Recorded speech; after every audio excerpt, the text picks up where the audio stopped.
कभी सोचा है कि हमारे हाथ में जो फोन है या जो कपड़े हम पहनते हैं वो आखिर बने कैसे? आज तो देखिए तकरीबन सब कुछ मशीनें ही बनाती हैं, पर हमेशा से ऐसा नहीं था। आज हम उसी क्रांति की कहानी में उतरेंगे जिसने हाथ के काम को मशीनों के शोर से बदल दिया। ये कहानी है औद्योगिक क्रांति की। एक ऐसी कहानी जिसमें तरक्की भी है और उस तरक्की की एक बड़ी कीमत भी। तो सवाल ये उठता है कि आखिर ये बदलाव आया कैसे? कैसे कुछ ही दशकों के अंदर इंसानी हाथ की जगह भाप और लोहे ने ले ली, और इस जबरदस्त बदलाव का दुनिया पर और हाँ, खास तौर पर भारत पर क्या असर पड़ा? चलिए इसी की तह तक चलते हैं। तो चलिए कहानी की शुरुआत करते हैं उस दौर से जब फैक्ट्रियां थी ही नहीं। इतिहासकार इस दौर को आदि औद्योगिकीकरण या प्रोटो इंडस्ट्रियलाइजेशन कहते हैं। जरा सोचिए, शहर में नहीं बल्कि गांव में कोई परिवार रह रहा है। एक व्यापारी उनके घर आता है, कच्चा माल देता है और कहता है कि इससे कपड़ा तैयार कर दो। वो पूरा परिवार अपने घर पर ही काम करके सामान तैयार करता है। यही था आदि औद्योगिकरण। ये एक ऐसा सिस्टम था जिसने गांव के कारीगर को सीधे लंदन जैसे बड़े बाजारों से जोड़ दिया, और असल में इसी ने आने वाले फैक्ट्री सिस्टम की नींव रखी थी। तो फिर सवाल ये है कि ये जो औद्योगिक विस्फोट हुआ वो दुनिया में कहीं और नहीं बल्कि ब्रिटेन में ही क्यों हुआ? ऐसा क्या खास था ब्रिटेन के पास? ब्रिटेन में ना मोनो सारी चीजें एक साथ सही जगह पर आ गई थी। एक तरफ नए आविष्कारों की जरूरत थी और उसे पूरा करने के लिए जमीन के नीचे कोयला और लोहा भरपूर था। गांवों से शहर आए सस्ते मजदूर काम करने के लिए तैयार बैठे थे। बने हुए माल को बंदरगाहों तक पहुंचाने के लिए नदियां और सड़कें भी थीं। लेकिन सबसे बड़ा तुरुप का इक्का था ब्रिटेन का विशाल औपनिवेशिक साम्राज्य।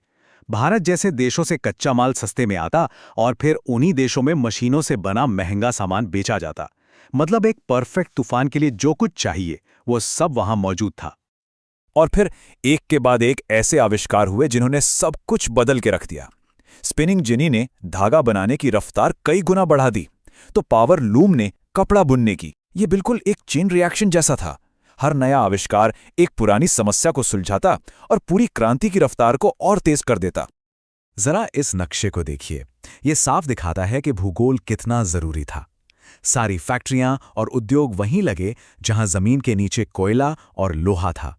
ये सिर्फ धातु या पत्थर नहीं थे, ये इस क्रांति के असली ईंधन थे जिन्होंने उस पूरे दौर को ताकत दी। लेकिन ब्रिटेन में जो ये क्रांति हो रही थी उसका दुनिया के दूसरे कोने में, खासकर भारत पर एक बहुत ही गहरा और अक्सर एक विनाशकारी असर पड़ रहा था। यहां कहानी के दो सिरे हैं, बिल्कुल एक दूसरे से अलग। एक तरफ ब्रिटेन था जहां औद्योगिक उछाल था, नई नई फैक्ट्रियां खुल रही थीं, और दूसरी तरफ था भारत जहां सदियों से चले आ रहे पारंपरिक उद्योग दम तोड़ रहे थे। यूं समझिए कि ये एक जीरो सम गेम था। ब्रिटेन का फायदा सीधा सीधा भारत का नुकसान बन रहा था। 1813 का चार्टर एक्ट एक तरह से गेम चेंजर था।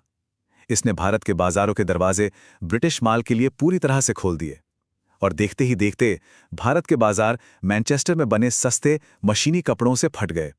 हमारे बुनकरों के लिए, जो हाथ से कपड़ा बनाते थे, इस सुनामी का मुकाबला करना नामुमकिन था।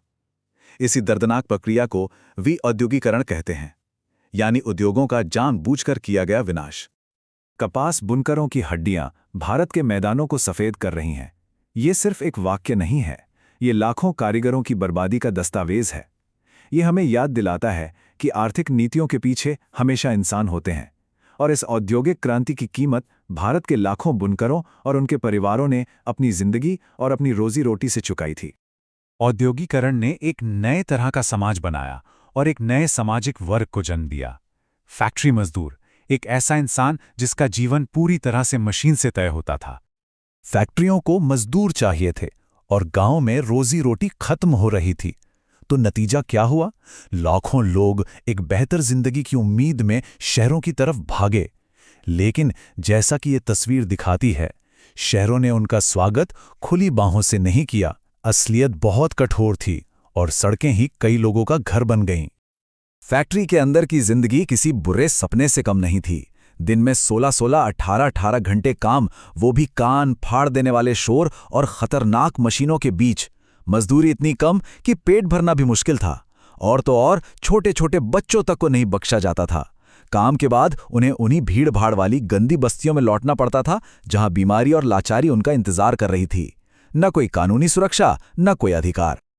लेकिन इंसान को भला कब तक दबाया जा सकता है? मजदूरों ने इन अमानवीय हालातों के खिलाफ आवाज उठानी शुरू की। शुरू में ये विरोध अकेले और बिखरे हुए थे, लेकिन धीरे धीरे ये संगठित होते गए। ब्रिटेन में चार्टिस्ट आंदोलन से लेकर भारत के ट्रेड यूनियनों के बनने तक ये अपने हक और अधिकारों के लिए एक बहुत लंबी और मुश्किल लड़ाई की शुरुआत थी। उपनिवेशवाद के उस विनाशकारी असर के बावजूद भारतीय उद्यमियों ने एक नया औद्योगिक रास्ता बनाना शुरू कर दिया था। तमाम मुश्किलों और ब्रिटिश राज के भारी दबाव के बाद भी भारतीय उद्यमियों ने हार नहीं मानी।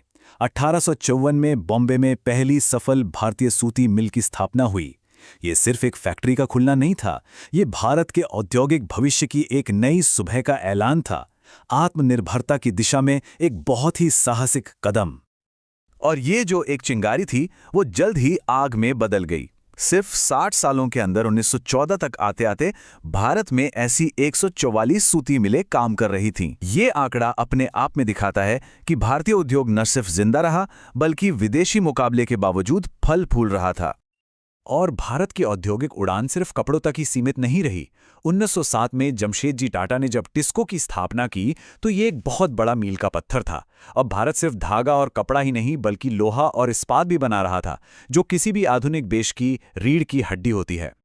तो इस पूरी क्रांति का लेखा जोखा क्या रहा? इसने दुनिया को हमेशा हमेशा के लिए बदल दिया। मैनचेस्टर और बॉम्बे जैसे नए शहर बने तो वहीं पुराने कुटीर उद्योग उजड़ गए।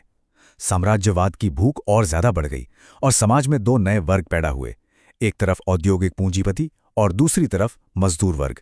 ये एक ऐसा बदलाव था जिसकी छाप आज भी हमारे समाज पर बहुत गहरी है। तो आखिर में हम इसी सवाल पर आकर रुकते हैं। औद्योगिकरण ने बेशक हमें तरक्की की तेज रफ्तार दी, इसमें कोई शक नहीं, लेकिन इस पूरी कहानी को समझने के बाद यह सोचना जरूरी है कि उस तरक्की की असली कीमत क्या थी, और सबसे बड़ा सवाल, उस कीमत को चुकाया किसने।